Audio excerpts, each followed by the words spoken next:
Frazier and Maestro styles, you know we got one. Right back like we left something. We don't duck smoke, we want all of it. So line them up, Trey shot with the blade, you know we sizing it up. I'm quick to catch the fade, you know Styles making the cut. Cause we coming out clean every time that we showing up. It's gonna be called The Barbershop.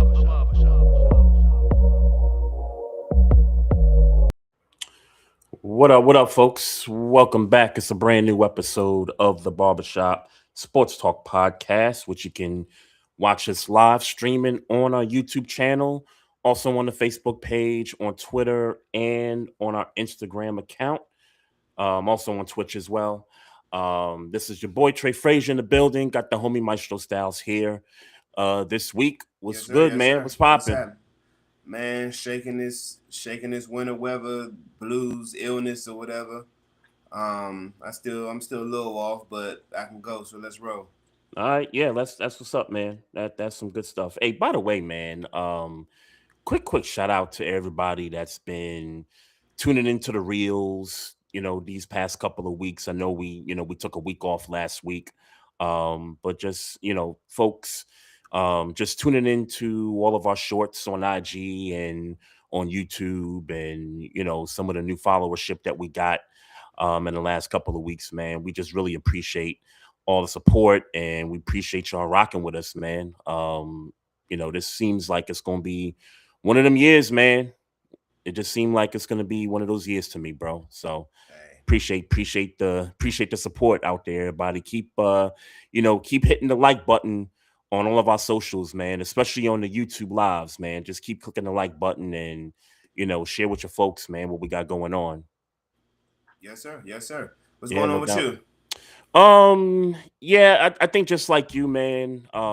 I've been home since the beginning of last week working. No sicknesses or whatever, but with all the snow that came a couple weekends ago, just been cooped up here. Kids been out of school the whole week. Virtual learning's been going on. Couple of days last week, this week, yesterday, today, 2-hour early delays, and just dealing with all kinds of inconsistencies, but making it through. Yeah, man. Shout out to Mother Nature, man. Yeah, man. This is probably the worst. I mean, I don't want to say it's the worst storm, but it's one of the bigger ones we've had in a long time, like to the point where it's like shut everything down. Like my whole cul-de-sac out here was nothing but a skating rink out here. Like it was really like that bad, bro. Nah, and if you think yours is bad, you should have seen. It's getting a little better around my way now, but Lord, in PG County, boy, it was crazy in PG County. I saw some stuff, man. I saw some stuff out of Clinton. Same kind of situations. Just, can't move nowhere. Truck comes to the neighborhood one time. I tell you right here real quickly. So the Sunday that it snowed, so at the prime of the snowfall, the truck comes like 11:30 in the morning, 12 noon, does one plow on my side of the street, on my side of the cul-de-sac, and then the other cul-de-sac, and then obviously the whole block. And then the snow continues to fall, and the truck did not come back, the plow. Yeah. So that's what life has been like. But thankfully, somebody had a Bobcat on Wednesday, and they brought the Bobcat through the neighborhood, and dude just started, taking some stuff up and trying to, get our street clear a lot better than what it was, from the start of the snowfall. Yeah. So yeah, I've seen the pictures, I've seen all the videos. New York is crazy, but New York is used to dealing with that kind of stuff. It's just the newbies up there don't know how to deal with it. The transplants, that is. But yeah, everywhere in this country seem like some crazy weather stuff been going on. But shout out to everybody that's making it through, and we can get back to some normalcy. Yeah, be safe for sure. We can get back to some normalcy here, man. But we got a Super Bowl to talk about, sir. And the guy to help us do that is going to be on with us in about a few minutes. Clinton Bonner with the Seahawkers podcast. We had him on over the summer, previewing his team and everything. So, he's going to come through and kind of recap some of their season, how they got to this point, and Sam Darnold, that story, the defense, and JSN being to me a league MVP candidate throughout the year. So we'll touch on that.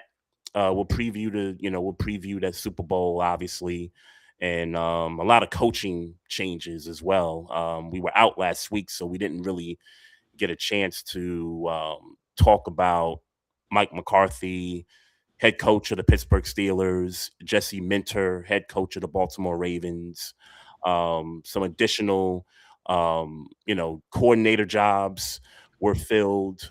We got Doyle from Chicago to run the offense. We got Anthony Weaver, who I believe you were, you kind of were a favorite for Anthony Weaver, or you were kind of.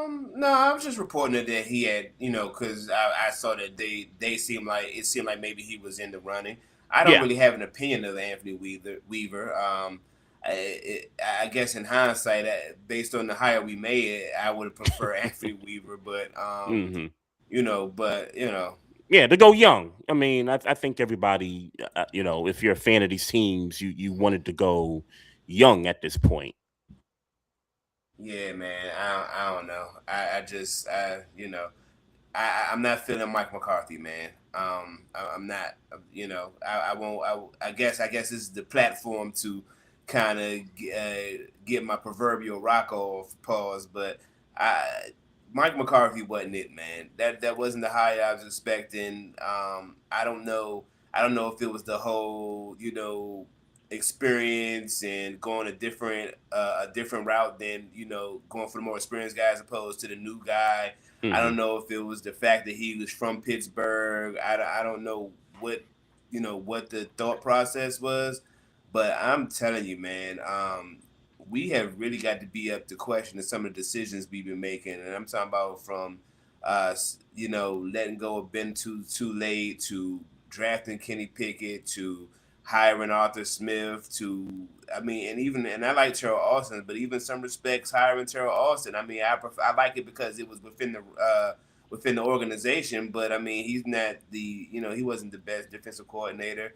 I Yeah. mean, hell, even the guy Patrick Graham, who we hired as our defensive coordinator from Las Vegas from the Raiders. Mm-hmm. I don't know much about him. I mean, shout out to us hiring a black man, but I don't know nothing about him. Man, the Raiders defense ain't nothing to write home about. But I Yeah. guess I'll get into my homework about that sometime. But I am not happy about that hire at all. Yeah. I'm not happy about any of these hires, to be frank with you. Yeah. And by any, you're talking about head Pittsburgh. coach and then everything Coordinator, Pittsburgh related. defensive, any hires I am not happy with right now. Yeah, it certainly was shocking. I think I take a couple things away from it, and then we'll bring Clinton into the program here, and then I'll talk Ravens after we talk with Clinton. Um, I think a couple things I take from the hire is that number one, I don't expect Mike McCarthy to be around for as long as Tomlin has, or as long as Bill Cowher has, and definitely for as long as Chuck Noll has. So Right. obviously, they've taken a different direction about how they go about, head coaches. Number one, number two, I just wonder the current vets on this team, and I'm wondering like the likes of a Cam Hayward, a TJ Watt, and some of those guys that have expressed in the past how much they love playing for Mike Tomlin. There's no other coach they'd rather, play for. How do those guys feel about, this hire? Because this hire seems like, it's like you talked about in the reel. It's like they're chasing the story instead of being able to chase exactly what, the standard is the standard. And that's, eventually, getting playoff wins and then eventually getting to a Super Bowl.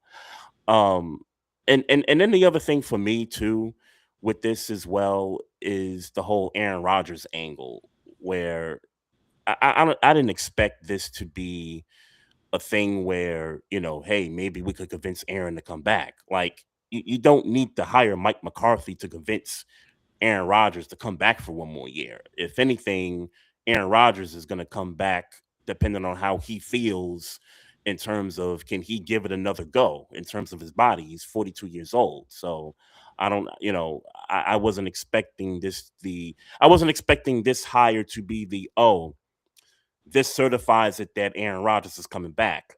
I don't believe that for 1 second there. So that's kind of what I take from it, man. I know the Pittsburgh faithful, like yourself, the majority of you guys don't like this hire whatsoever. I can totally understand it from that perspective. Um, yeah, it's gonna be interesting, man. I'm just not gonna open it up because we want to bring the guest on. I know he don't got For a whole lot sure. of time. Let's go ahead and get into Super Bowl. No, there's no need for us messing up the listeners' experience. Us talking about our trash teams when we got a guest on as going to the Super Bowl. Clint, man, what's going on, man? Now What's up, boys? I'm gonna take partial credit. I'm going to take partial credit. I called this in week 8.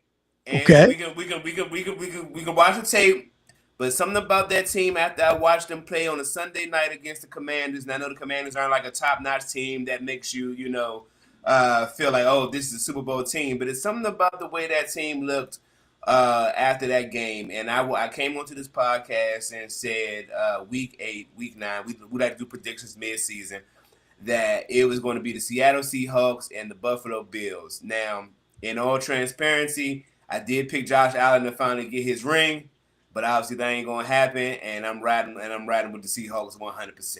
Nice. Well, thank you for having me back. I very much appreciate that. Week 8's not bad. You got there probably quicker than most. I think I was on with you boys preseason, so I'd say like maybe I was like minus 2 weeks, where I was like, hey, this is a good team. By the way, I gotta tell you, McCarthy is a bad head coach. I'm very sorry for Steelers fans. He's a bad head coach. He's a louse. He's been just carried by good quarterbacks his entire career, and Steelers should have done better.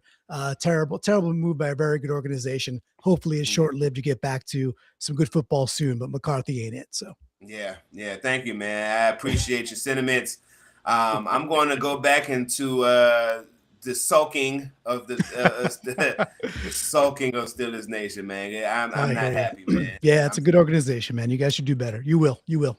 So Clint, man, so I was wrong about your team. I'll be on the opposite side of this. So when we had you on back in July, I was concerned about the quarterback. I paid him, some good money, and I thought the team was maybe like a year away. If I remember correctly, I said I thought you guys was maybe a year away, and maybe 2026 was where you guys would take off. Obviously, I'm wrong about that. You guys are here in the Super Bowl in the big game. For you, when watching this team throughout the season, when did it become apparent to you that, okay, this team has really got a chance to really make some magic happen? Yeah, it was actually a little bit later in the season when it was always evident it's a good team because, very good team, right? But like special team, a team that can go to the Super Bowl, happened quite a bit later, and I'll tell you guys why. But going into the season, just to rewind it back, it was like, look, this is a 10-win game the year before.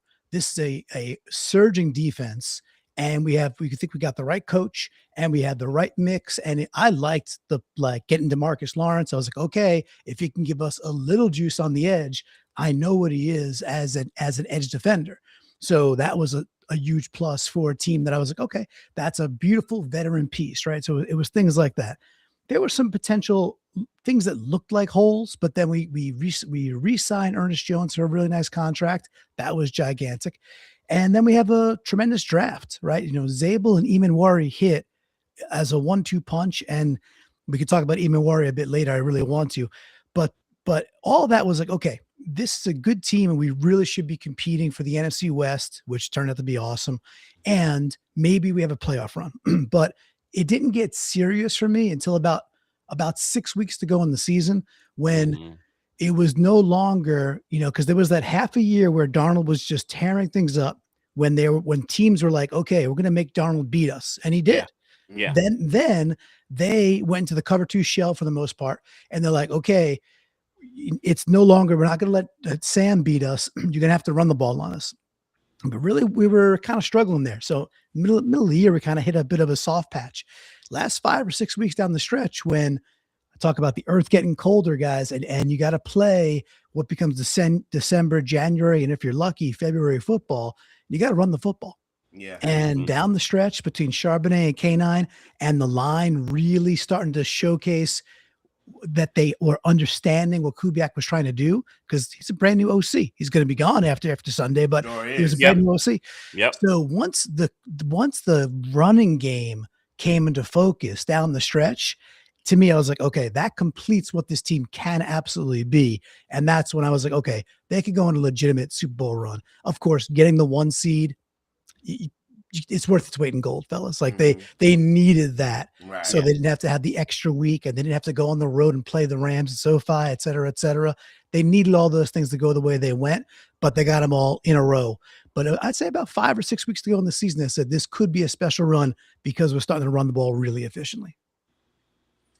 Tell me about how good Rashid Shaheed has been in that trade mid-season. My God, like that, people are saying that that's one of those ones to remember. Like, this is one of those historic mid-season trades.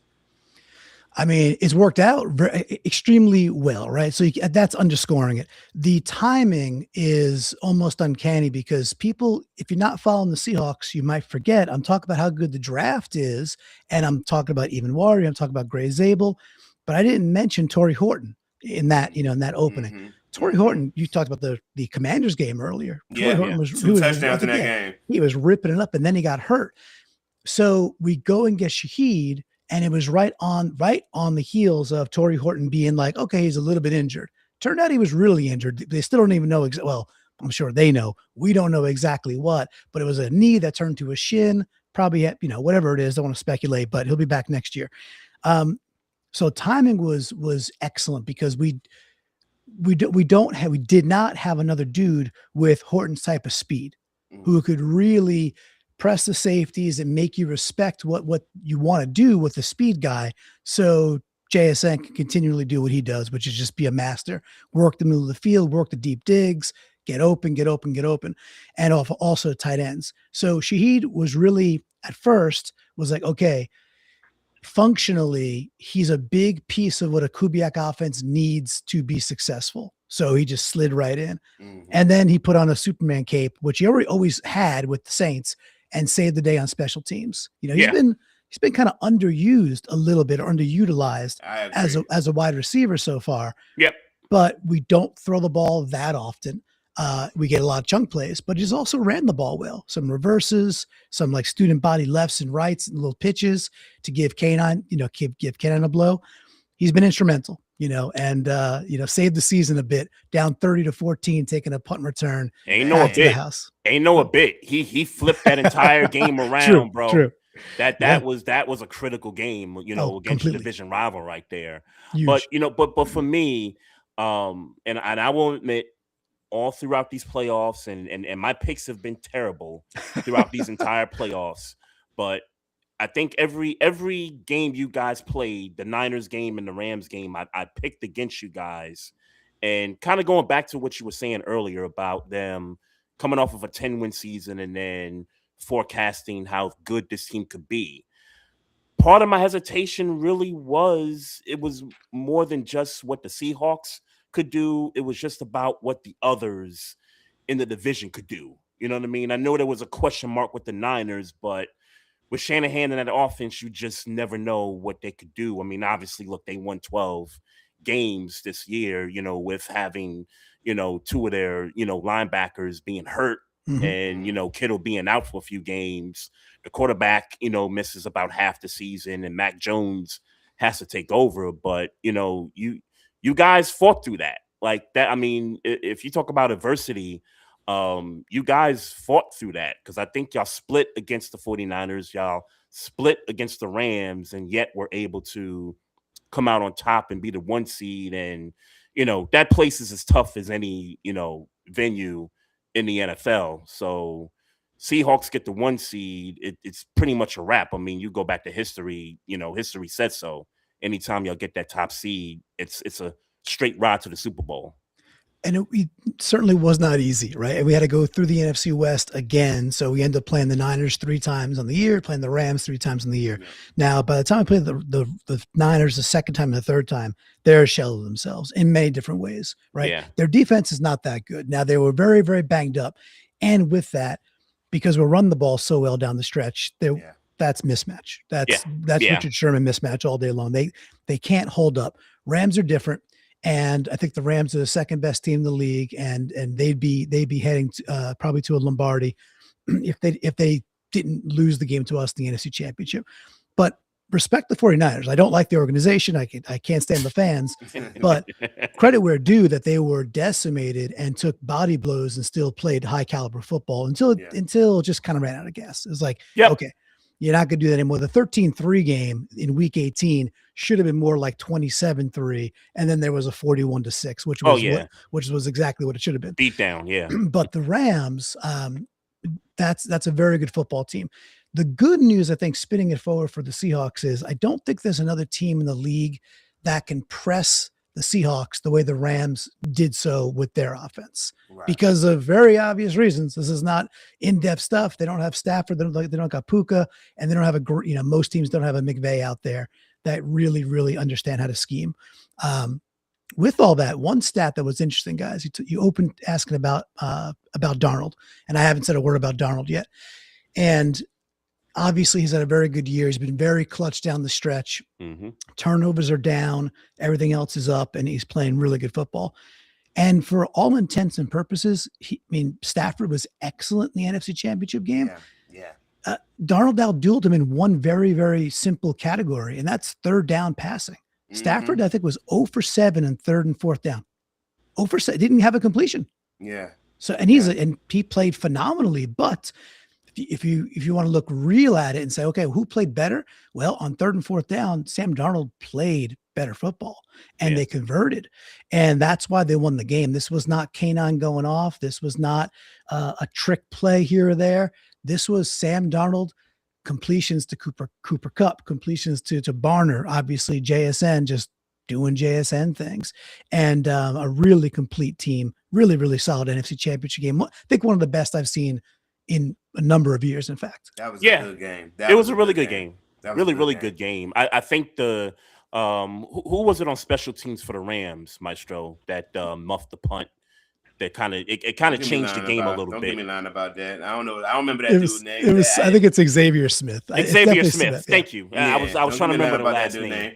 I was going to ask you about how scared were you when Tariq Woolen got the popping off on the sideline, and Matthew Stafford said, "All right, hold on, real quick, I got one for you." Yeah.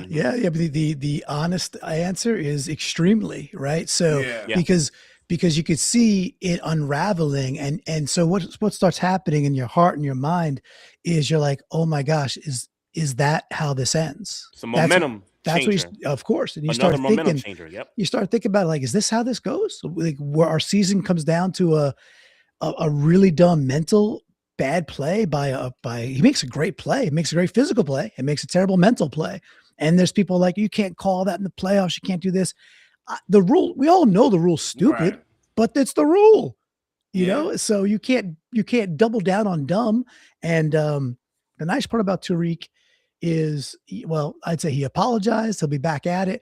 And look, he's, I think, one of 2 or 3 dudes in the league that can make the play that he made to begin with, because he's got the closing speed and he's so lengthy. He's just extreme amount of length with his body type. Not that many people have just the physical ability. So look, I look forward to him spinning that forward, and just whether that's on Diggs or like role players like Mac out there for the Pats or Pop Douglas, who cares? I expect Tariq to have a play or two that are eye-popping Tariq Woolen plays in this game. And Tariq's ability to play man coverage is really, really solid, guys, really solid. And, we'll mix it up. We play zone a lot, but we can't sit back there in zone and let McDaniels pick us apart. Like, he knows how to pick apart a zone, and Drake May is a very accurate quarterback. That's a bad combination to sit back and zone. So I expect us to play more man. If we're doing that, Tariq's going to have to ball out. Now, what about on the defensive side for New England too? Because I'm looking at that matchup against Sam Darnold and that offense. And New England's defense has been maybe one of the more underrated defenses. Like, we don't talk about them in the same breath we talk about Denver's defense, your defense in Seattle, the Texans defense, Chargers. Like, we don't put them in those conversations, but they've quietly been able to, make some plays down the stretch and into these playoffs to get to this point. So how does Seattle on offense attack this defense that, really, to me, when I watch them, they're a very fast defense, particularly on the back end. They get to their spots right away. How does Seattle attack that? I mean, I think I want to recognize, I think they're very sound. I think that's a good defense. And they got two dogs right where you need them in the defensive tackles, right?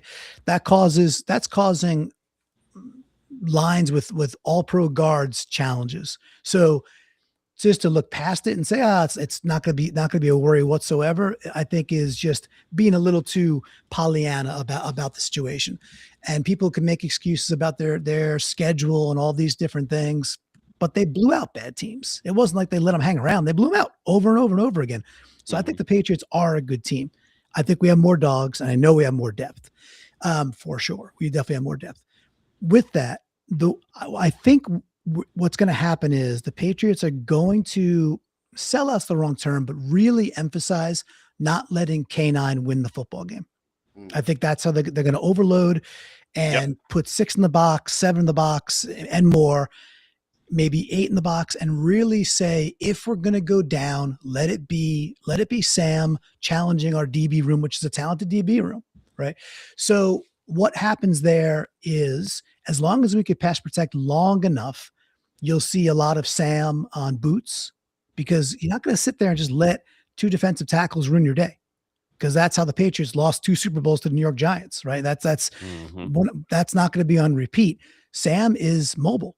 Now, he's not mobile Drake May, going to run for 40 yards on Sunday likely, but he is out of the pocket and accurate.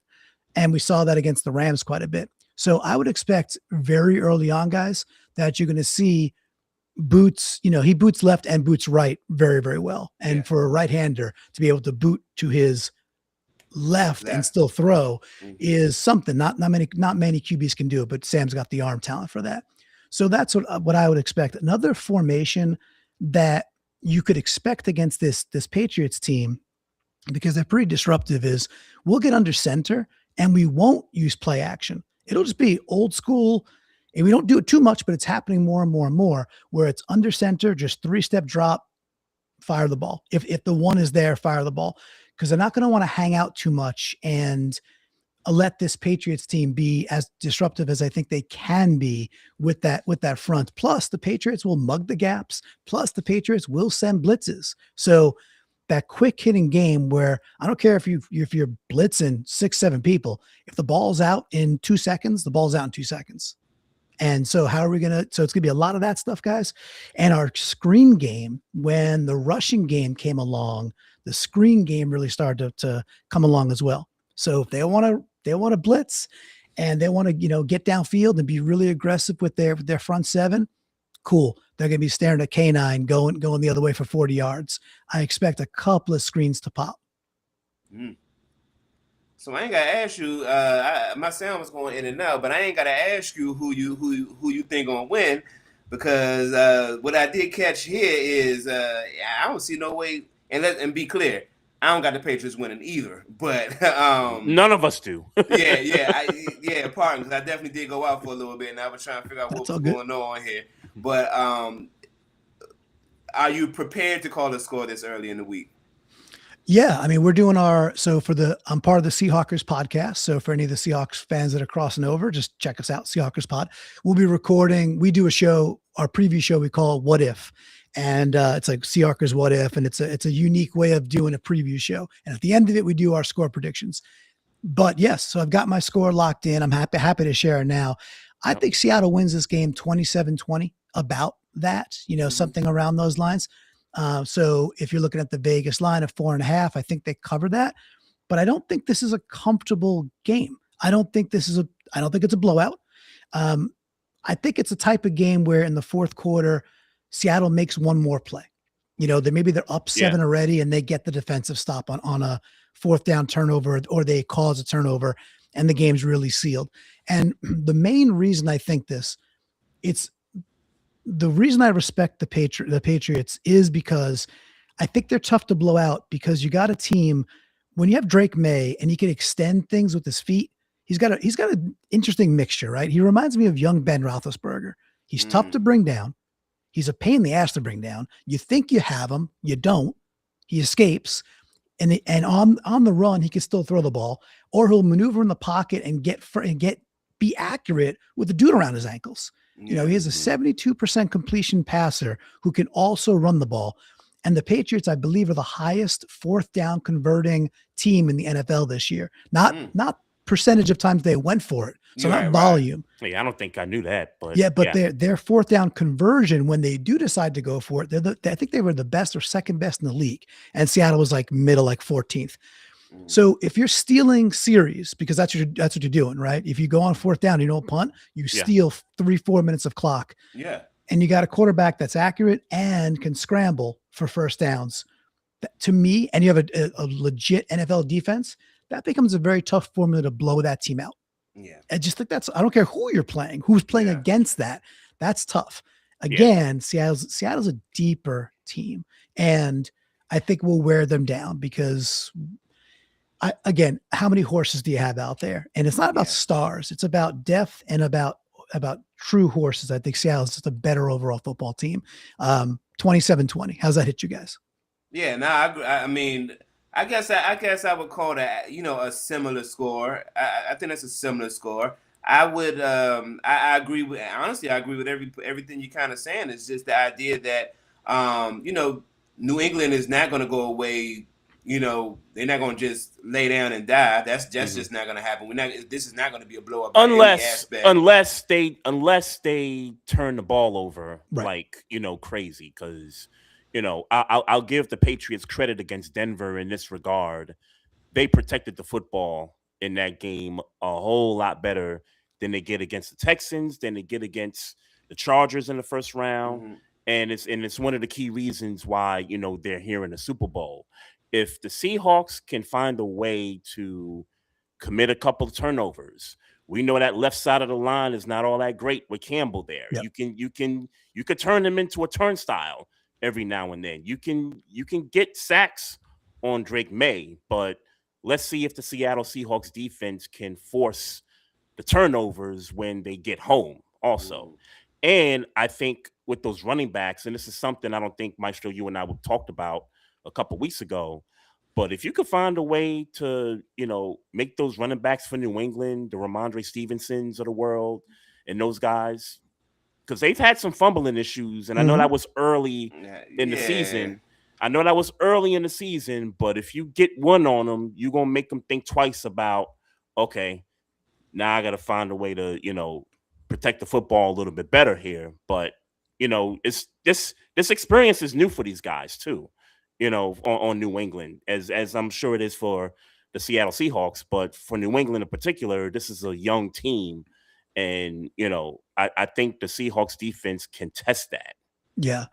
So, Trey, I think the way I'd frame that too is I think Seattle could absorb and survive.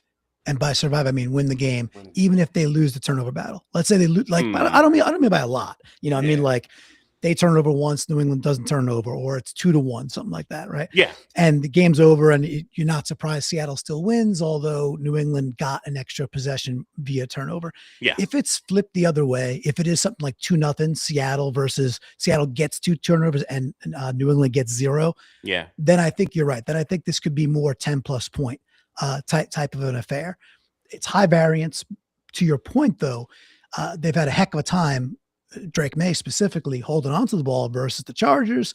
And look, if CJ Stroud didn't do a worse job than Drake May holding on to the football, they would have won that game too, right? So it's so I think it's good points.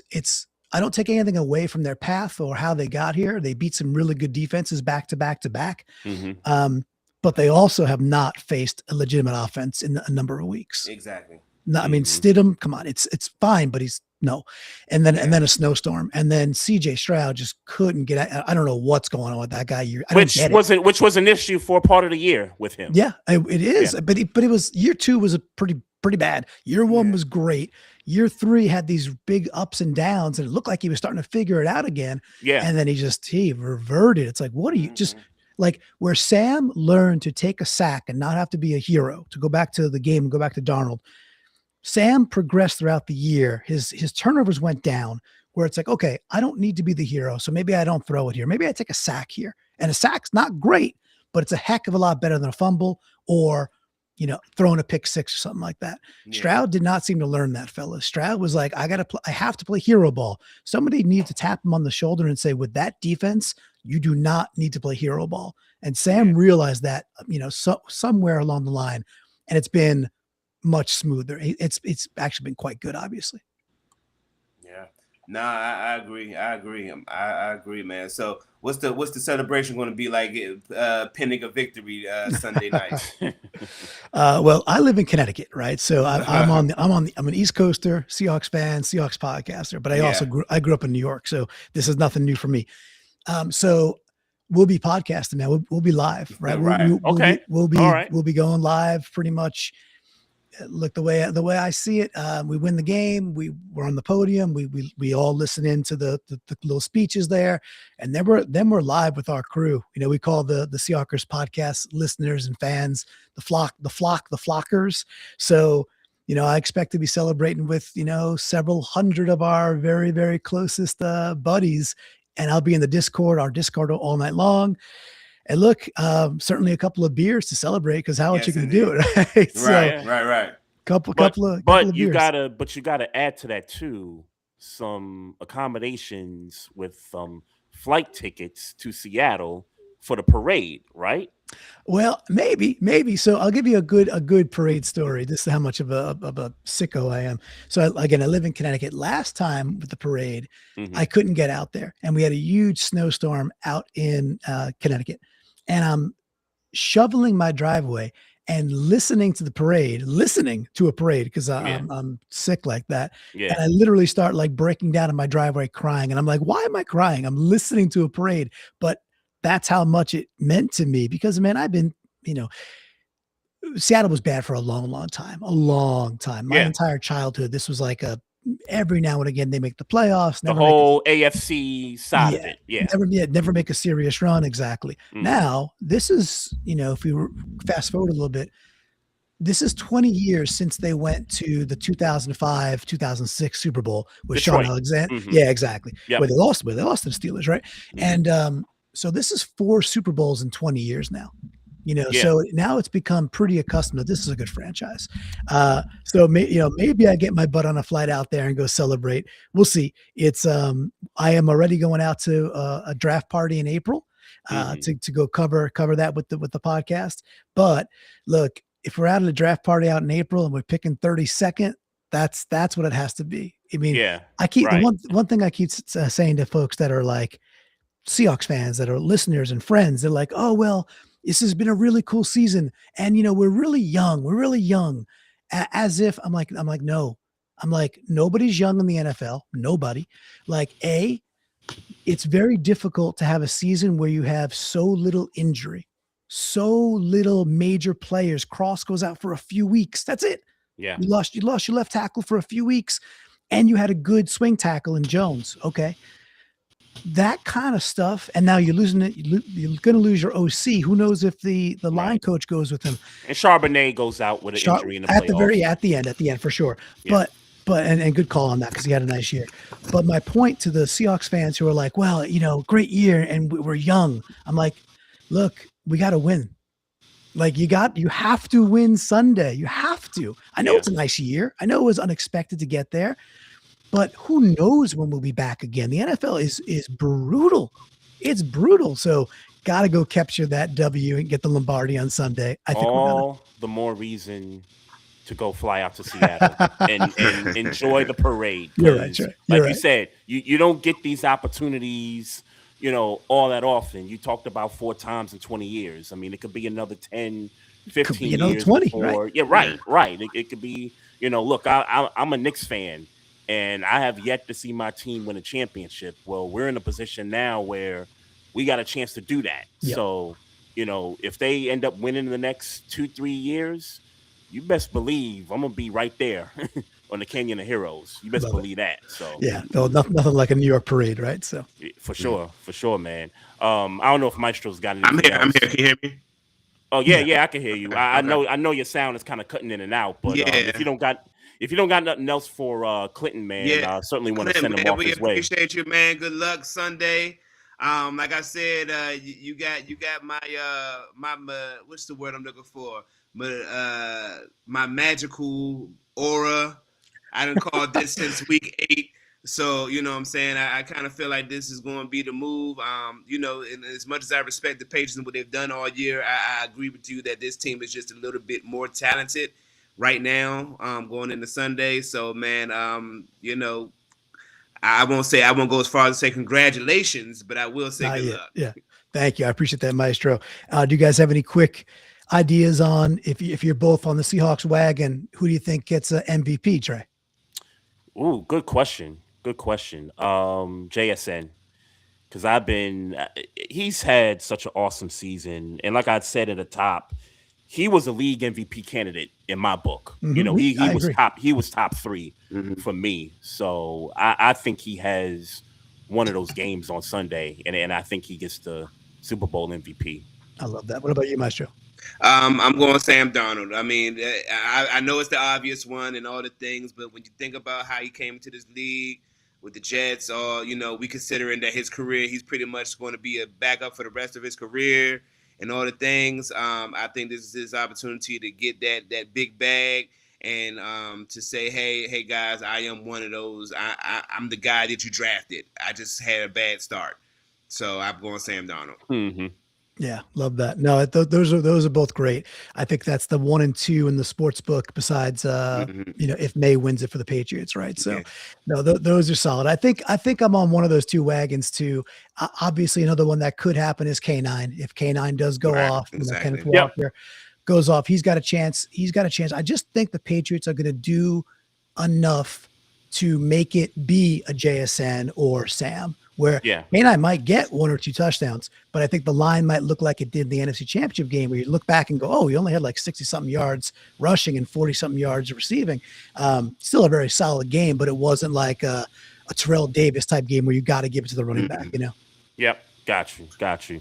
Hey, Clint, man, this was fun, man. Yes, sir. Let everybody know where they can find you at on social media and some of the things you got coming up. For sure. Yeah. Best place out on Twitter. It's at SeahawkersPod, and then youtube.com/SeahawkersPodcast, or find me personally at Clinton Bond. But what we got coming up. So we're just about to release a Super Bowl special episode with EJ Snyder of Bootleg Football. That'll be out tonight on Seahawkers Podcast. And then tomorrow we got our preview show, and then we'll do like a news and notes show. And we also do what we call Blue Friday Bets on Friday. That'll probably air Saturday, where we look at the lines and picks and parlays.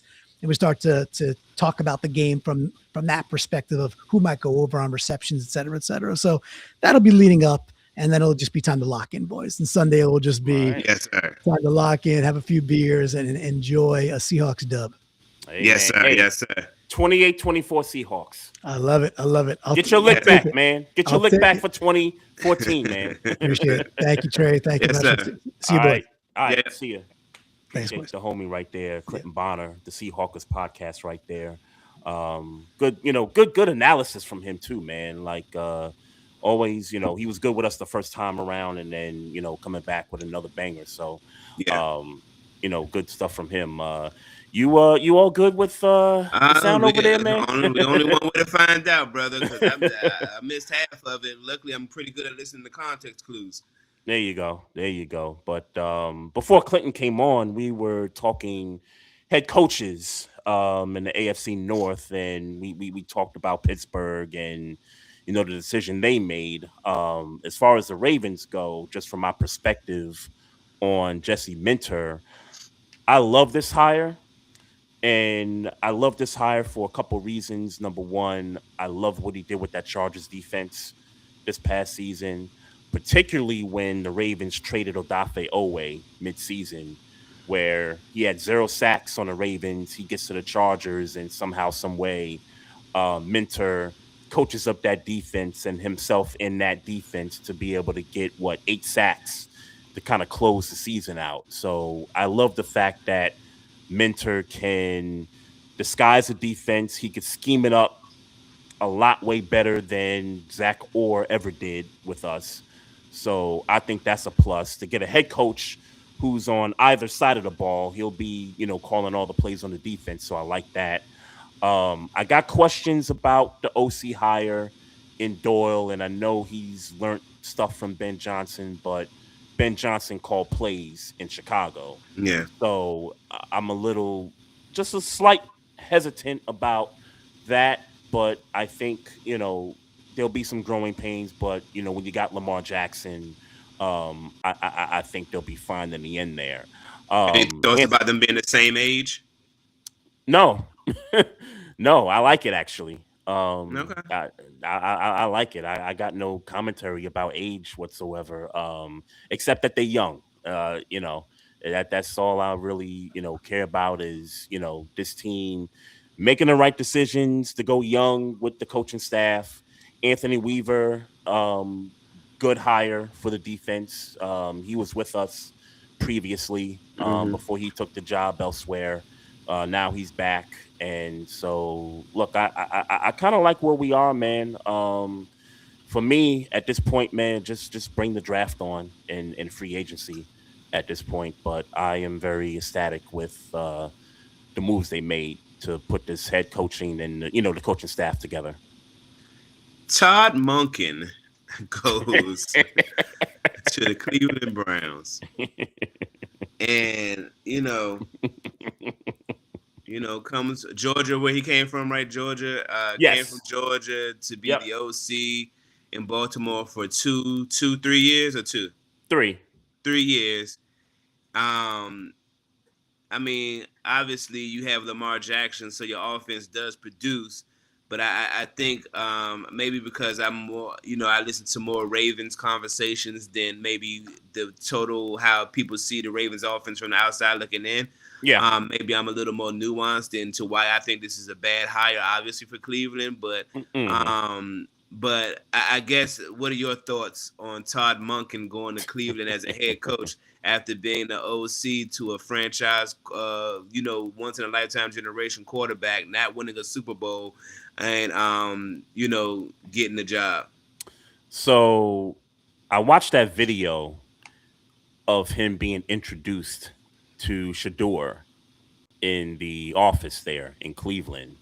And one thing he did confirm for me was that the Ravens did try to draft Shador in last year's draft, because Monken even said it to his face. Hey, man, we tried to get you last year, and so now, hey, I got you now. Let's get ready to go to work here. So, and it also confirms. Hold on. Mm-hmm. You believe that though? Do I believe it? Did the Baltimore Ravens really try to get Shador Sanders? I believe it. I believed it when they first came out with the report that week that led up to the game against them. Mm-hmm. I believed it then. To do what though? Oh, he was going to be the backup. Right. Yeah, so yeah. That's what I'm saying. So he was going to be the backup, but I think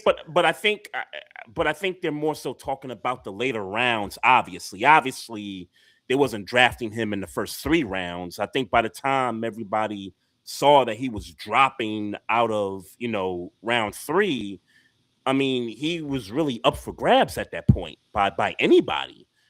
Yeah, okay, and sure, I'm not going to discredit that point, but I would also say is that whether you draft Shador Sanders in the first round or the 7th round as the Baltimore Ravens, he's going to be the backup, and he was projected, and he was projected as the top quarterback in the draft, if I'm not mistaken. Yeah. Let's be clear. He got jobs. Yeah. So right, we know that we don't gotta go back down that rabbit hole. Yep. I'm just saying that I don't believe that the Baltimore Ravens, who have a franchise generational talent quarterback, had real intentions. Like if he was there at round 6, I mean, yeah, but you kind of setting him up for purgatory to sit there and draft him, knowing you're not really going to play him unless Lamar Jackson gets hurt. And obviously that Right. happened, so maybe it would have been worked out better for him than it did in Cleveland in his He first would have he year. would have got some playing time. Yeah, Yeah. but I just don't. I don't buy that hype. I don't buy that hype. But I guess do whatever you get, say whatever you're gonna say to the Yeah. hype the guy that I you can about see to the work for. angle. But I don't buy that hype. I don't buy that hype. But I can see the angle, again, because the Browns videotaped that introduction between him and Shador. So, anything to say for the camera, yeah, I could totally understand that side of it where maybe you just throw that out there just to get people kind of, Yeah, I think you was talking. I think the cameras was Yeah. rolling and you was just saying something, and I don't think that was a real thought at all. I can understand I don't that. think that was a real thought. Like I sure a lot of thoughts get thrown around in draft Yeah. rooms, I'm sure, but I don't think that was Right. a real thought. I think they thought about it. I think there was a want by some of the organization to get him when they announced it. When that first report came out, I said, okay, yeah, I could kind of understand that. He fell as far as he did at that point. Whoever got him was gonna make him a backup. So yeah, I could see it that way. But I could also see it from the lens of, hey, maybe he was just saying it for the camera, just to make it look good, just to get people talking. I feel like it was a I camera. can see it that way. I feel like that for me. I could see it that way. But to get back to the hire, yeah, this is not a good hire by the Cleveland Browns, and it's really no offense to Todd Monken. It's really not. It's more about the Cleveland Browns and what this team really needs. Like this team needs like a fresh restart, bro. Like they need a good coach. Yeah. And not saying that Todd Monken won't maybe one day become a good coach, but nothing I saw in Baltimore as an offensive coordinator make me feel like, okay, this natural. He didn't kill it in Baltimore. He just didn't. So it's like nothing makes me feel like, oh, this is going to be the dude that's going to turn Cleveland around. Yeah. I mean, now you're talking about him happening to not only manage the offense. I'm not sure if he's gonna still call plays as the head coach, but now you got to manage the defensive side of the ball also. Like you got to manage everybody in the locker room, and his personality to me doesn't seem like a guy that can do that can do all those things at once. He just seems like a guy that he's strictly offense. He knows his playbook. He knows the quarterback. That's what he sticks with. He don't seem to me like a dude that can rally everybody, offense, defense, special teams. Yeah, I mean, but we shall see, I guess. Yeah, we'll find out. We'll find out for it's sure. a damn shame, man. I mean, not that I'm rooting for the Cleveland Browns, but it's a damn shame because when you really look at their team on paper, they got a good team on paper, man. Obviously they got some holes, but they got a good team on paper, man. It's a damn shame that they ruining Myles Garrett's career. He took the money though.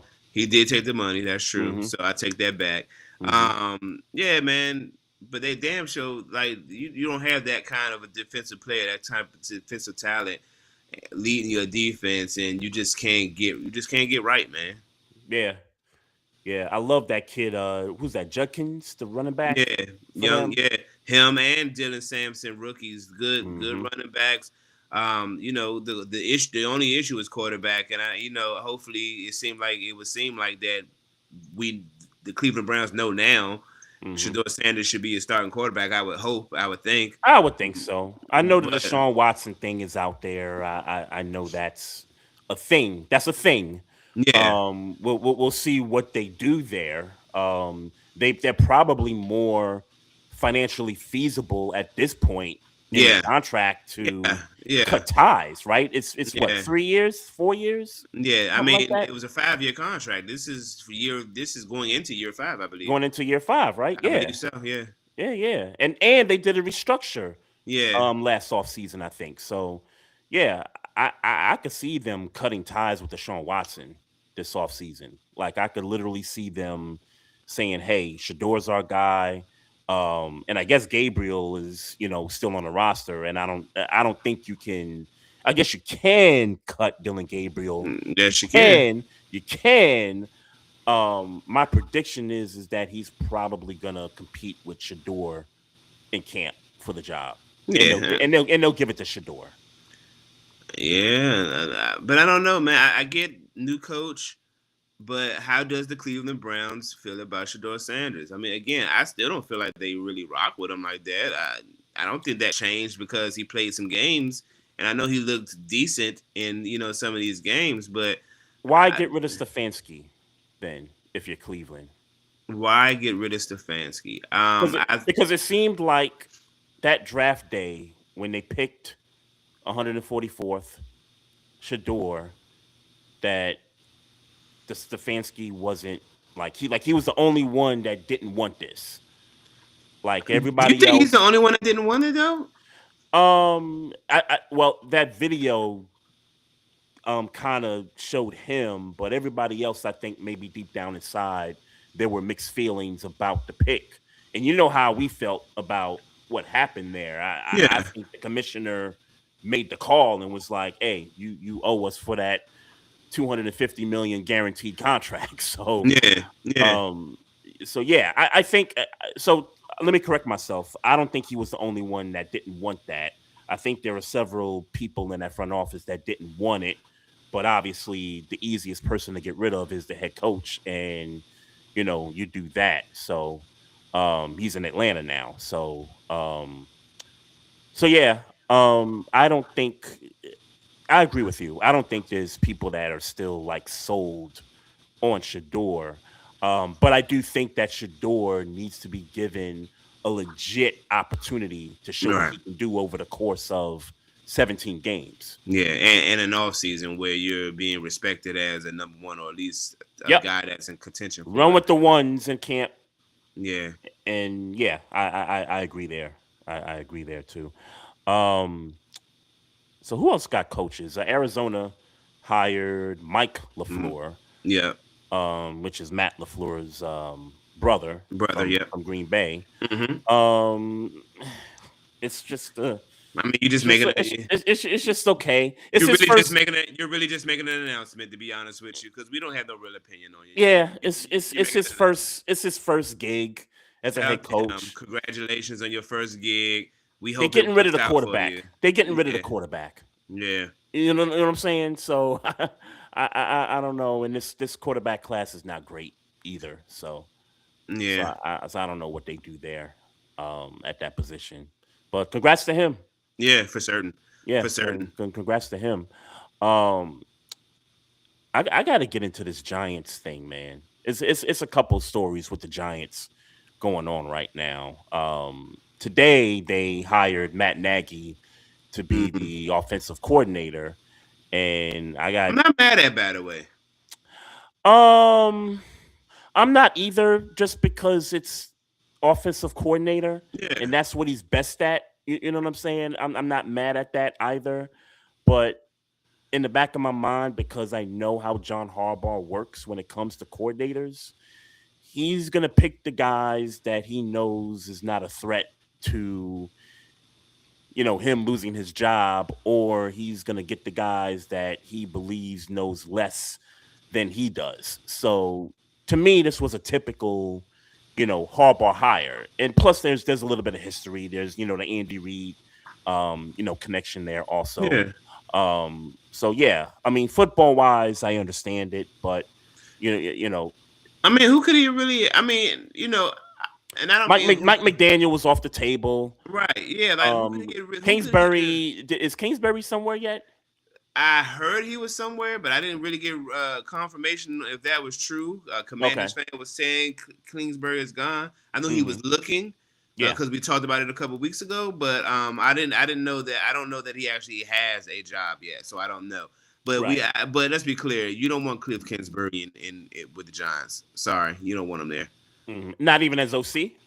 Yeah, that's what I'm talking about specifically. But I think he was. But I do think he was looking for a head coaching job at this stage, because there's no point in making that lateral move again. You know what I'm saying? Like, he left Arizona as a coach Mm-hmm. then got a coordinator job, did what he did with the Commanders. It was Mm-hmm. like, all right, like nah, I showed y'all that I can do this again. Yep. I need that. I need that head coaching shot again. I would like to think that that's what he's kind of working for, but I don't know because we still got we don't got no more vacancies left, do we? Or do we?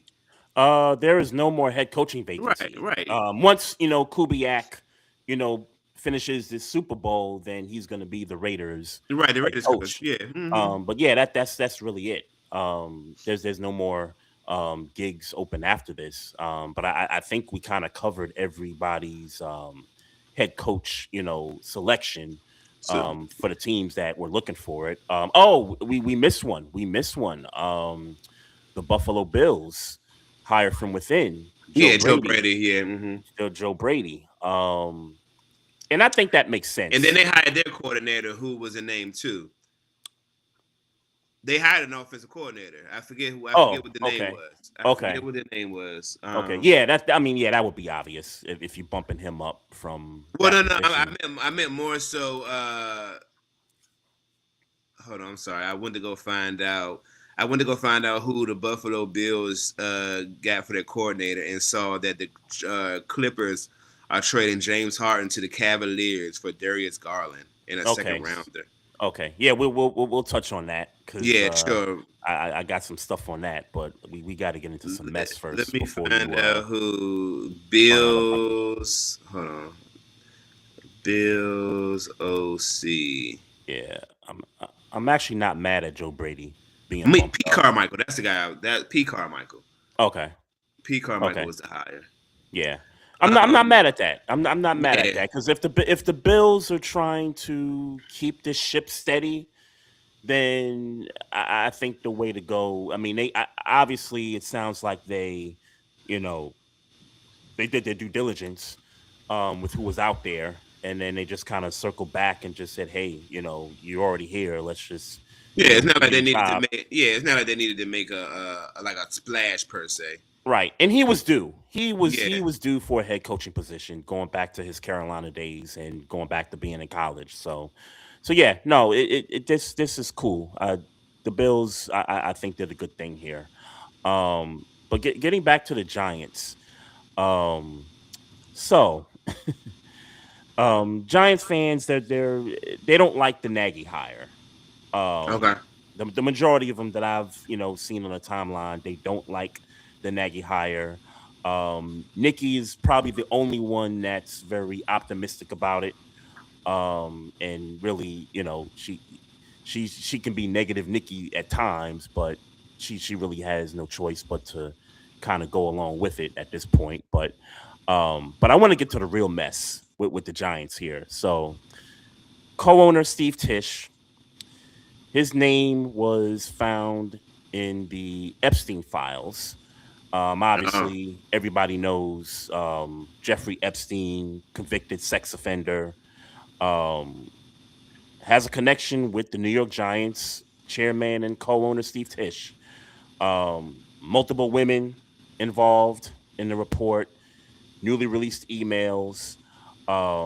I'm reading something right here. So there's a post here from the breaking news from a couple of days ago. So it says Tisch received scouting reports on women from Epstein, and the two men discussed whether women were quote unquote pro or civilian or quote unquote working girls.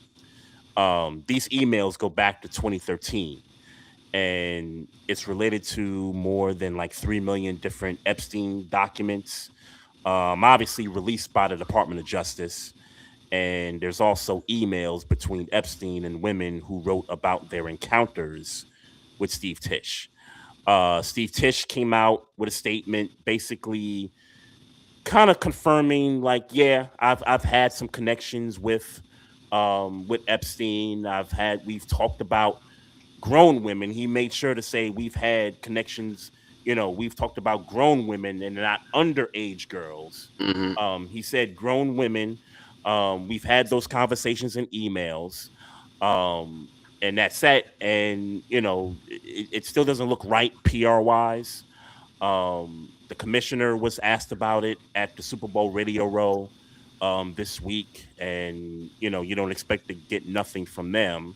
all they're going to say is, well, we're aware and we're looking at stuff, and we'll get back to you on it, whatever. So my thought immediately is, you're connected to a registered sex offender, and you're the New York Giants, one of the, stable, franchises, one of the, model, you know, franchises, and you care about PR more than anybody in the league.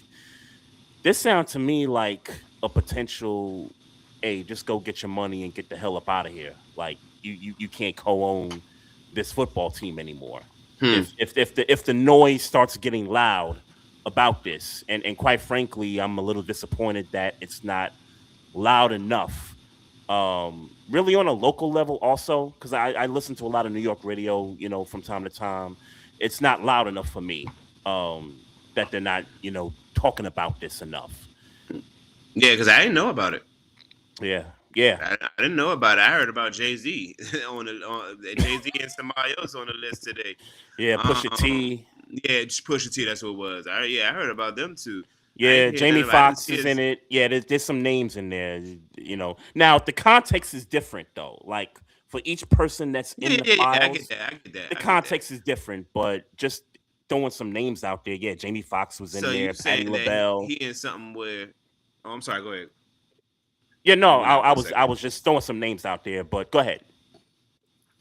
If your sound is working properly, and it looks like your sound is still not working properly. Yeah, but I don't know what's going on here, fellas.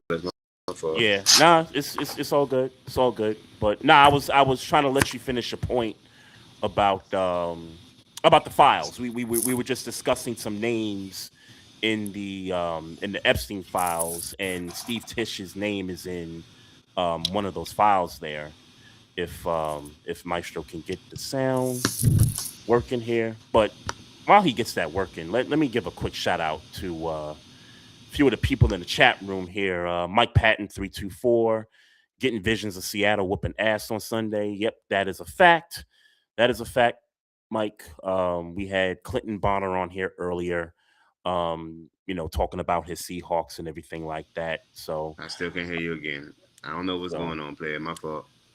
Yeah, go. Hey, do what you got to do, man. If I got to wrap this thing up quickly, then I'll go do that. If you can't get the sound popping, but I'm just giving some shout outs from people on the chat here.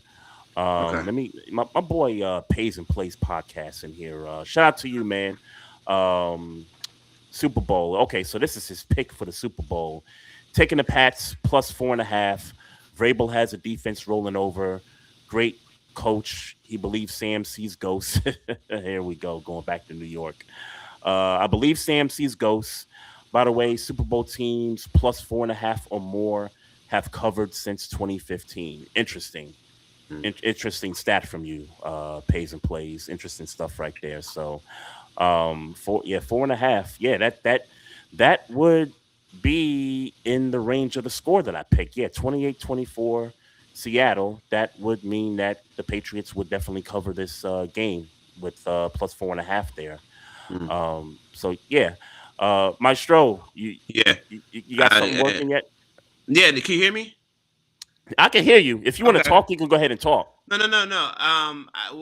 When my audio went out, I don't remember exactly the point I was making, but I will say, Steve Tisch, Steve Tisch. I was just more so saying, yeah, get him out of there. I make it short. Get him out of there. Yeah, get him. Go. Let's not play. You know what I'm saying? I agree. If we're not gonna play that game, which we shouldn't. If we're not gonna play that game, then let's not play that game. If we can get concrete evidence that he was involved in that type of activity, get him out of there. Get him out of there. Let's not play. Yeah, I agree 100%, man. And I will say this, and I'll move on from it. WFAN, ESPN, 10-10 wins, ESPN, everybody, like, the noise on this needs to be louder. And I get its allegations and all that, but this needs to be in the cycle. This needs to be talked about daily. Like, questions need to be asked. You y'all got Radio Row out there right now for the Super Bowl. I would be asking questions to any NFL rep about this. I would just keep peppering folks with the questions about this because this is a bad look. It's a bad look for a team that cares too much about public relations. And yeah, you got to do something about it, man. Yeah. And I know this has nothing to do with John Harbaugh, but I'm sure John Harbaugh's got to be thinking like, damn, would I have took this job if this came out, weeks ago?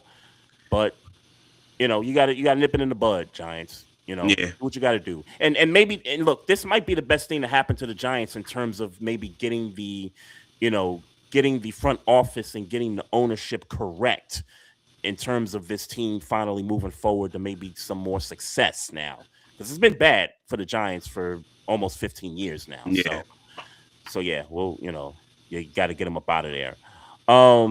You broke the news, Maestro. James Harden was traded to the Cavs for Darius Garland. Yeah. I didn't see a whole bunch of details, but I guess I wanted to know your quick thoughts because let me be honest, audience. Let me just go ahead and be honest. Mm-hmm. And shout out to the people who on the same wave that I'm on. The NBA doesn't start until February 10th, February the 9th. The NBA season does not start until February 9th. So I'm not going to act here and act like I have watched now. In my defense, Trey, mm-hmm. since the NBA's been on NBC, I have been watching a little bit more basketball. All right. And with it being on NBC, the season definitely starts Monday. But the season starts Monday. Let me be clear. Mm-hmm. So I guess I asked you because you've been James Harden in Cleveland. I'm trying to figure out if that's even a good fit. I mean, because here's the thing, right? Mm-hmm. And Darius Garland is a facilitator. You know what I'm saying? I believe he does that, but yeah, he does it. And he's more of a facilitator than Donovan Mitchell is, for sure. Right. Yeah. But James Harden is more of a facilitator, at least in his latter years, than both of them. Yeah.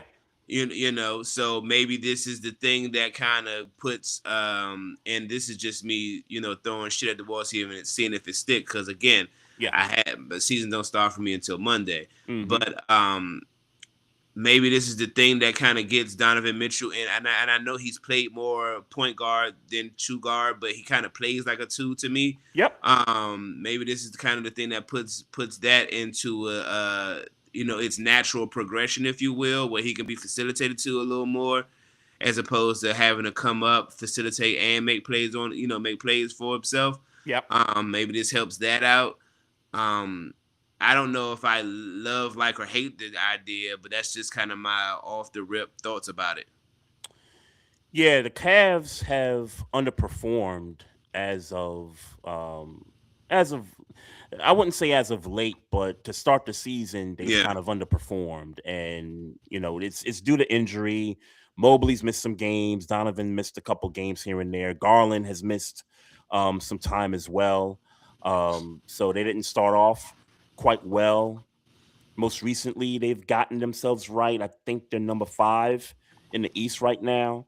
The talk has really been about Detroit for most of the season so far. They've been the top seed in the East up to this point. The Knicks have won 6 straight games and are currently blowing the Wizards out by 30. Sorry, Maestro. And then you got Boston kind of hanging around there. So I don't know. I just don't know if, like, it sounds like a good fit just based on what we've talked about with who's the facilitator and who's the guy that's going to play more of the two. But I just got a question, like, what the hell happened with the Clippers as far as James Harden's concerned? Like, what's going on there? Well, it's funny that you mentioned that, because today I was, scrolling through Instagram, and I saw something. It had to be First Take. Stephen A. was basically saying today on First Take that if James Harden doesn't want to play and you play no more, you best better get rid of him because you know what he'll do when he Yeah. don't want to play when he don't want to play for a team no more. Yeah. So it's interesting that I saw that today, and then the trade happens Yeah. today. You know what I'm saying? So I definitely did think that was interesting. Yeah. He don't want to be there no more for whatever reason. That's And, crazy. and here we are. It must be nice to have that kind of leverage. It's actually kind of refreshing to see a player have that kind of leverage. It doesn't happen often, especially because we're not talking about like superstar James Harden. We're talking about back end of his career, James Harden, who doesn't really, we're not talking about the guy who's going to give you 27, 28 a game. We talking about James Harden, maybe he's averaging 20 right now. I don't know. Don't get me the line. Maybe he's averaging 20 right now. Maybe he's getting you 8, 9 assists, which are good numbers, by the way, but it's just not peak James Harden numbers. Right. It's just I think it's interesting that he still has that kind of leverage at this stage of his career, and shout out to him for having that kind of leverage, man. That's that's wild. That's just wild. I'll tell you this: the Clippers, I think, are coming off of 15 wins in their last 18, if I get those numbers right. Because for the Clippers, it was a slow start to the season, and then they got themselves right the last 17, 18 games, and this happens.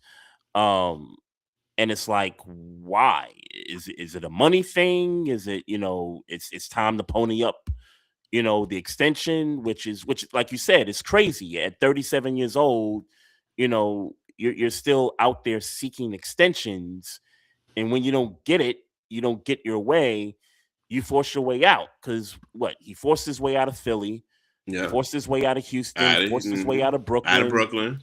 Yep. I might be missing a stop, or two along the way, but yeah, like that, to have that kind of like say so is just amazing to me. Hey, I don't get it. And again, shout out to James Harden for still having that pull, because it appears that way. Yeah.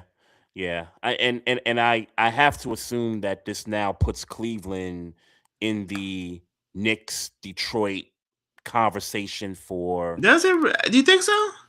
I would imagine those conversations are going to start to happen. The more I start thinking about it, the more like you talked about, Donovan Mitchell is more of a 2, even though he can facilitate, but he's not as good of a facilitator as James Harden can be. So it's not 2 guys that need the ball, if that makes sense. Mobley probably takes a little bit of a backseat in some way. Like I heard Kendrick Perkins today saying that he thinks James Harden is the third option on this Cavs team, behind Evan Mobley, who's the second option, and Donovan Mitchell, obviously the first option. I was curious what you thought about that. My NBA season starts on Monday, but no, but I can't imagine Evan Mobley being more of an offensive threat than James Harden, even at this stage of his career. It sounds crazy. Yeah, I can't imagine it. I can't imagine it. I'm not saying it's true or false. I'm saying I can't imagine it. It sounds crazy when you hear it, but if you watch this team, like let's watch them for about 10, 15 games, and you might come up with a different opinion about who should be, hierarchy in terms of offensive prowess. Sure. But in your mind, you said the Cavs are around the 5 seed right now in the East. Yep. All right. You think all of a sudden they go on this magic run where they look like a 3 seed or a 2 seed, or dare I say it, a 1 seed? Like, is that what this trade does? I think it puts them top 3. I think it puts them top 3. Like they maybe finish no higher than 3. Okay. I mean, again, like I said, don't give me the lineup. I haven't watched a whole bunch of basketball anywhere to make a real decision anywhere. Yeah. But I can't fathom. Just on paper, I can't fathom that this makes them all of a sudden a team to beat in the East. You know what I'm saying? Mm-hmm. Yeah, because I mean, think about it. Boston is kind of overachieving right now. But I'll give Jaylen Brown his props, because a lot of people have been putting him like top 5 for, MVP candidacy. I mean, he's really been balling in that way. So, that's why Boston's been hanging around that 3rd seed, 2 seed spot. The Knicks, where they're at, where I'm at with them. The expectations are high. They're gonna be top 2 in the East no matter what. Orlando, I'm not feeling Orlando like that. They'll probably finish, maybe no higher than 6. The Sixers, I think the Sixers became interesting until Paul George got the suspension. Yeah. I guess we could talk about that. 25 games for drug use. Go ahead. I was gonna say he said something about his mental health, and I mean I didn't really the statement that he made wasn't very that came from his team. Yep. That wasn't really clear to me because he mentioned mental health, and I'm sitting here thinking, were you taking drugs for your mental health and took the wrong drug?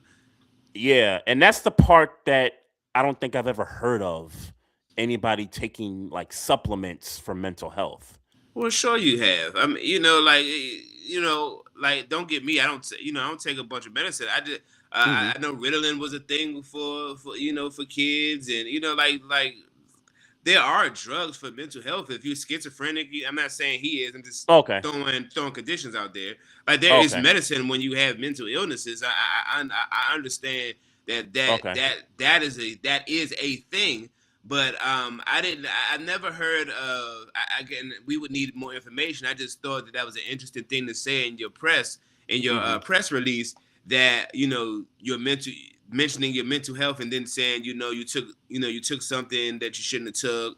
I don't even recall it saying it that he knew what he was taking and knew that he shouldn't have taken it.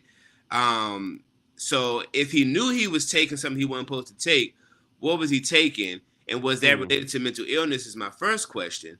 And my second question is, if you didn't know, what were you taking what were you taking in relation to mental health?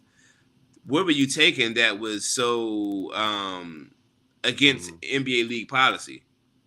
So now that you say that there are medications for, mental health, I mean, I was just, going off the rip. Like I never really, heard about that. But now that you say that, and in the way you're kind of framing it as, hey, I took something, but I didn't know that it was a part of the guidelines of what not to take.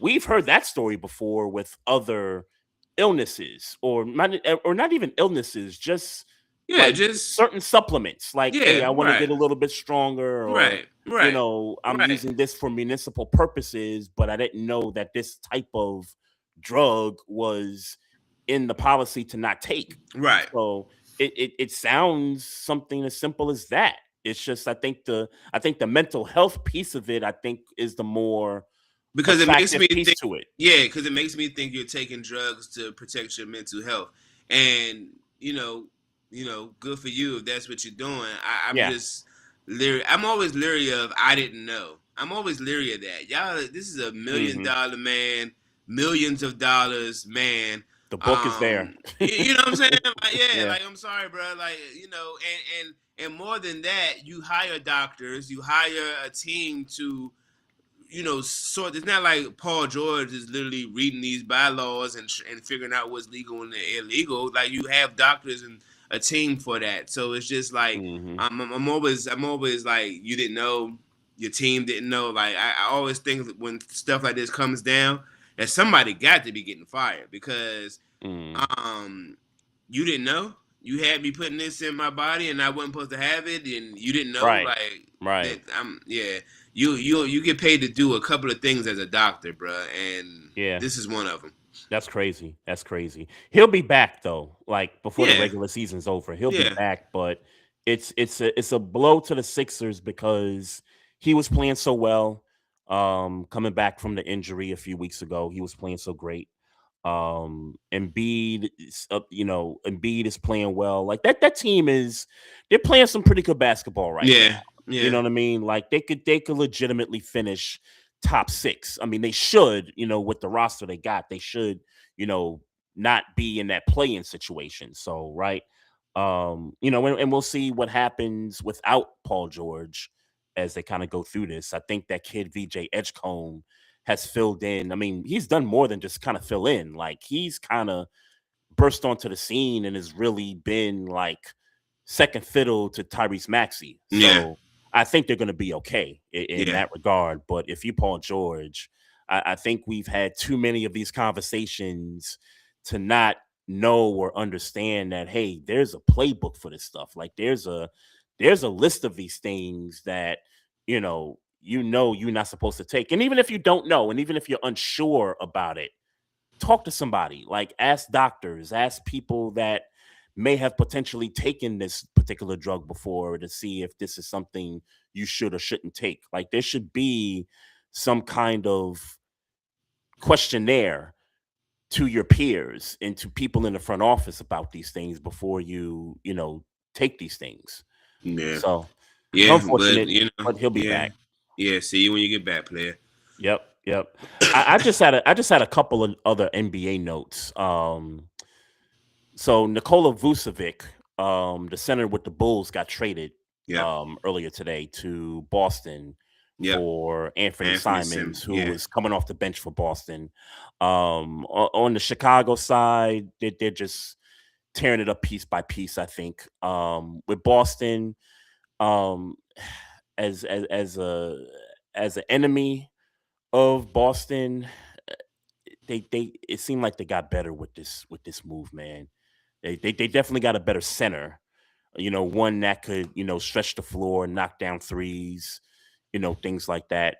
I don't think it gets them to the finals or anything like that. But if you thought Boston was just going to be a non-factor the rest of the way, I think people need to rethink that. I think Vucevic helps them make stay in the conversation, for top 4 seed in the East. Yeah, easily. Yeah, easy for sure. And then the Memphis Grizzlies did some moving around today. Jaren Jackson Jr., their center, got traded to the Jazz for not one, not two, 3 first-round picks, man. And I think a couple players was in that deal also. Yeah, that doesn't really surprise me. Not because I think Jaren Jackson is some amazing ball player, which again, not a bad basketball player. Right. Definitely one of those middle pack players, defensive guy, can that type of thing. But these days, ever since the Gobert 5 draft picks trade, everything seems fair game in the NBA. It's all about negotiations at this stage. The market is being reset every other day. It feels like. Yeah. I think the story here is with Memphis. So somebody posted the Slam magazine cover of Desmond Bane, John Morant, Jaren Jackson Jr., and Dylan Brooks. That was supposed to be the next best thing coming out of the Western Conference. If you remember when John Morant said, "Hey, I'm good out here in the West." Yeah, since then, man, it hasn't been good. We already know the story with John Morant. We don't need to go down that rabbit hole. But Desmond Bane is in Orlando. Dylan Brooks is in Houston. Phoenix. You're right. Phoenix. He's in Phoenix. And, they just traded Jaren Jackson Jr. I posed the question in the IG story, is John Morant going to be the next one before the deadline in a couple of days? I got to tell you, bro, I think they're going to move him. I mean, this is clearly a teardown of this Grizzlies roster. They're clearly blowing the thing up. Yeah, and I don't see a reason why you would keep John Morant beyond 2 days from now to do what? You know what I'm saying? Y'all, and I'm not competing for a championship. Y'all probably, y'all might make the play in, but y'all not getting out of it. Yeah, you went off for a second, but what I heard you say, and that I completely agree with, is that this team is no longer competing for anything, going anywhere as far as playoffs. Go on, break it up. It seemed like you wasn't really feeling Josh since he'd been back anyway. Like, them gone, and maybe they got a new coach. It's clear that they probably trying to mold the roster in the image of what the coach wants. So, Yeah, let's get what we can for them. They already got 3 first round picks, so I mean that's a great start for them for a team that wants to rebuild. Yeah, for sure. The Yep, last thing I got, bro, because yep, I don't, because we didn't get to talk about it. yep. Um, if there's ever been a time where I feel like two people have been robbed, and I am absolutely okay with it, Hmm. it is Robert Kraft and Bill Belichick not being first ballot Hall of Famers. Let me be very, very clear. Yeah, They are being highway robbed. Like, they are. they just are. They But are. It's Patriots. Patriots hate. it's the Patriots. It's the entire. You know what I'm saying? If it's a time where white people just were treated unjustly, Yeah. it's like y'all be alright. Y'all be alright. I guess citing Deflategate and all the other Yep. Spygate. Yep. Spygate and Yep. I did see in timelines, but not necessarily in news reports about the whole Robert Kraft's little nasty past in Florida. Oh And yeah, the in the the massage massage, parlor. yeah, like those things were being brought up in timeline conversations. For the brief moment I got to get on social media today, and I mean, I don't think any of those reasons are reasons that they shouldn't be first ballot Hall of Famers. But if that's what y'all went with, cool. See you next time. Yeah. Do you think that could affect Tom Brady's first ballot Hall of Famer Yes. status? Oh Yeah, yeah. Oh right, yeah. right. Yeah, for sure. For sure. And shout out to the people that have blown up my, reel, from a couple of days ago. Cause, when this story broke about Belichick not, being on the first ballot, I literally said in the video, like, this is gonna really set a precedent for guys like Tom Brady, Robert Kraft. I even mentioned Sean Payton because you go back to 2009, the whole Bounty Gate thing, Yeah, that's a yeah, form of cheating. yeah. So, what about Sean Payton? What about some of those Saints players who are Hall of Fame worthy on that, that played on those defenses, back in '09 or whatever. So I really do think that this sets a precedent. Now, I'm gonna be as consistent as possible when it comes to this because, you know, when you bring up baseball and you bring up all the, cheating scandals there as far as taking the PEDs and all that stuff, which by the way, Major League Baseball really pushed to make that happen. Like Yeah, they encouraged this stuff because of the home run records and all that stuff. Barry Bonds should be in the Hall of Fame. right. Roger Clemens should be in the To Hall be of in the Hall of Fame. Fame. Alex Rodriguez should be in the Hall of Fame. Mark Yeah, McGuire, Sammy Sosa, yeah, yeah. Rafael Palmeiro, like those guys Right.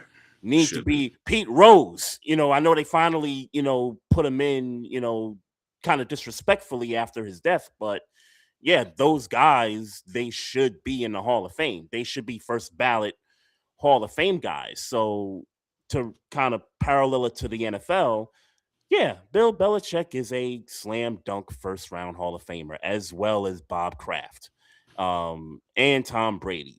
But you know what? They set a precedent, and you can't go back. Yeah. Unless they get some dudes up out of that committee, and by dudes I really mean Bill Polian, and I got another beef with Bill Polian because of the whole Lamar Jackson thing, but that's beside the point. Unless they get some of them dudes up out of there and kind of put new faces, new voters in to make it more legit, they're gonna keep Tom Brady ass out the first ballot too. Mm. And look, media, they can raise holy hell about it all they want. Shout out to Rob Parker because Rob Parker was the one that said this 20 years ago. I mean, not 20 years ago, what I'm talking about, 6 years ago in 2020 on his radio show. He said that something like this could happen. And what do you know? Yeah. It happened. So They talking about firing, get rid of some of these voters though, because they are yeah, kind of alluding to what you're saying. Like some of these guys are intentionally keeping Patriots Hall of Famers or future soon to be Off Hall the of first Famers, ballot. right, doing it intentionally. Yeah. So I did see a report saying that if they notice any foul play, they gonna fire some folks, or get rid of some folks. Okay. All right. Yeah, I Well, did see if that. that happens and some new faces, I mean, you probably got to turn over You what gotta get some new faces. If 80% they of that room is 50 voters. yeah, You probably got to turn over about 80% of that room. because in any room or any voting system that decided that Bill Belichick is not going to make it to the Hall of Fame his first year, Mm-hmm. then that room is wrong. That room is conspiracy. I'm sorry, that's a conspiracy. That they are vehemently and obviously against Bill Belichick and the New England Patriots for whatever reason. That room needs to be revamped. Yeah. But And let's be clear, we know why. We know yeah, why. but I'm okay with it, man. Y'all get in there when y'all get in there. Yeah, for sure. I mean, for what it's worth, Eli did not make it on the second ballot this year, which I'm fine with also. Yep. Because eventually he's gonna get in eventually. I do think there is a legitimacy to keep him out. Like you could point to a lot more reasons to keep him out. Can you know? Yeah, I think you can. Now let's be clear. I don't think we've had this conversation a million times. A million episodes ago. I don't think he's a first ballot Hall of Famer. You don't think he's a first ballot Hall of Famer.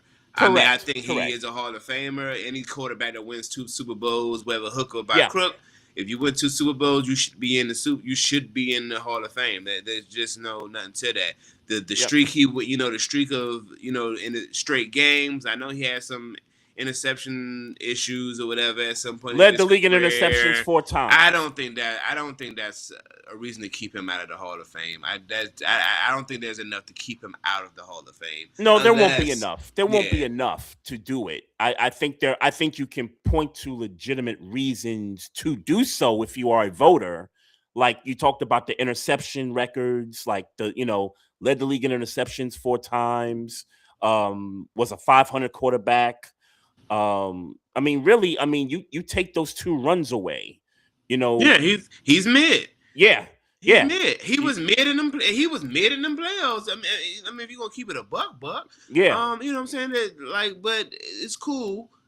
You do what you do, and you know what I'm saying. Like I said, you win 2 Super Bowls as a quarterback. You should be in the Hall of Fame. That. Yeah. You know what I'm saying? That part. Yeah. No, for sure. There's only very few that have won 2. You know what I'm saying? Exactly. It's very few. Look, I mean, Bradshaw yes, he's got 4, but you look at his stats. You know what I'm saying? And granted, it was a different time back then, but eras change. Each decade changes where passing is a little more crucial than it was back in the day. But I'm fine with Eli being off the second ballot, but I think eventually the 2 Super Bowl championships, his last name, he played in the biggest market in the country, in the world for that matter. And look, when you knock off a giant like the Patriots was that year, the first Super Bowl he played against them, when you knock that team off, ain't nobody like you can't talk about that. Yeah. You know what I'm saying? Ain't nothing to talk about. Yeah, you can't 20 years from now not talk about that. You know what I'm saying? Yeah. So, and look, I got one more thing too. The Vikings. I'll mention this and then we could roll. The Vikings fired the general manager, Kwesi. I forget his name, but I put out a video about him and what my thoughts were on that. But to me, he got fired because Sam Darnold is in the Super Bowl. I mean, to me, it's clear cut. Like and in combination with and this ain't necessarily his fault. I mean, JJ McCarthy got injured, and when he was played, he had a game or 2. He just didn't look he didn't like Sam Darnold the year before. He didn't look close to Sam Darnold the year before. Right. And I think if it was more of if JJ McCarthy looked like he had upside a little more upside this past season, then I Mm-hmm. feel like maybe the guy could have kept his job. But definitely Sam Darnold doing what he did. I mean, because at this stage of the game, what was it like? Because why didn't you keep Sam Darnold? Obviously, Because that's the question. That right, and this is where I don't fault the general manager for this. Neither do I, by the way. I mean, legitimately, Sam Darnold could have been a one-hit wonder, right? Yeah. Like this was what? This is year 8. This is year 8 for Sam Darnold. So you're saying I gotta pay a guy that's had one good year out of 7 seasons, and with the first 6 seasons being that bad? Yeah. Like, yeah, that's a very difficult decision to make. And they made their choice. I think most people respected it because they did draft McCarthy to be the starter. Exactly. It's just that he got hurt his rookie year, and Darnold had to play, and he did what he did. So I don't fault the GM for that, but I want to, and like I did with my video, I want to point to a bigger problem with the Vikings is that they haven't had a franchise quarterback almost 30, 40 years, bro. I was literally like doing some research on this stuff, and I'm looking back and I'm like, okay, Warren Moon, but he was on the back 9 of his career. Right. Randall Cunningham, back 9 of his career. Brett Favre, the 1 year. Because none of these guys were franchise quarterbacks, like at the right. time. They weren't guys that the Vikings drafted to be their guy for 10, 12 years. Yeah. Right? So you go through that list of quarterbacks. I mean, if you go back to maybe 1990, you go through those list of quarterbacks. They've had as many starting quarterbacks as almost the Browns have had, since the Browns came back in 1999. The Vikings have a franchise quarterback problem. They have not been able to get that position right. Yeah. And quite for a long time. I mean, that one time they went to the bowl though. Or almost went to the bowl, I'm sorry. 98. Yeah. 98. Yeah. I mean, well, they've had plenty of had more than one time to get to a Super Bowl. The Case Keenum year. Yeah. A few years ago. Before that, the Brett Favre year.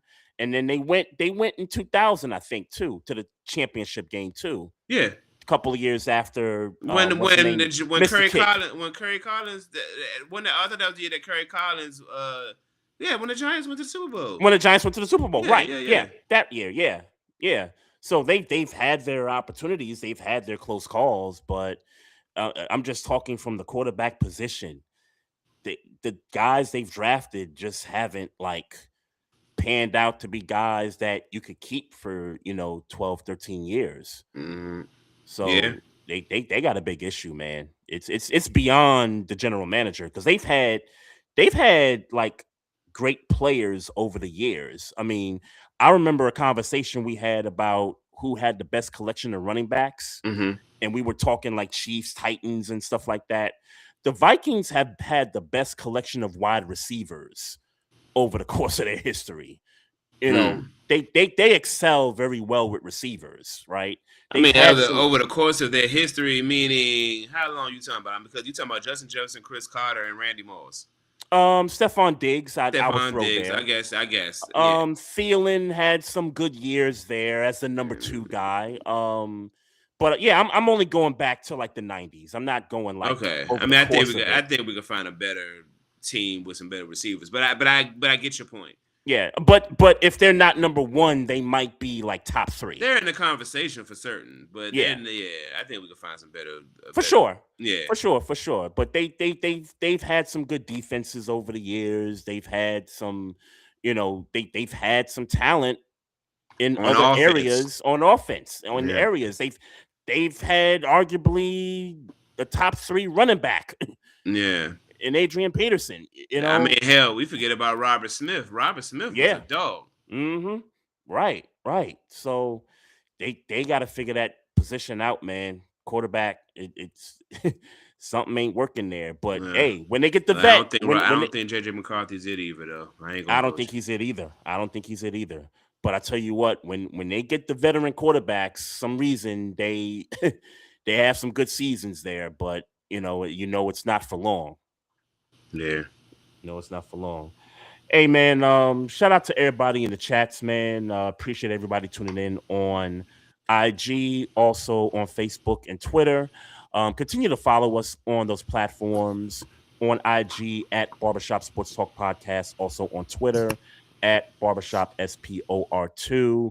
Click the like button on the Facebook page. Click the subscribe button on the YouTube channel. Click the like button on the YouTube channel also, on this live feed also, man. We need as many likes as possible. Continue to share the videos we've been doing. Great job by you, Maestro, with the content you was putting out last week. Great job by you. We always trying to put out the best stuff out there for sure. If you got questions, comments, hit us up on the email, barbershopsportstalk1@gmail.com. And love, peace, and happiness to everybody out there, folks. And as always, like we do to end out, mind your damn business. Drink some water. Oh yeah, we got him. Trey, Frazier, and Maestro Styles, you know we got one. Right back like we left something. We don't duck smoke, we want all of it. So line them up, Trey sharp with the blade, you know we sizing it up. I'm quick to catch the fade, you know Styles making the cut. Cause we coming out clean every time that we showing up. It's gonna be called The Barber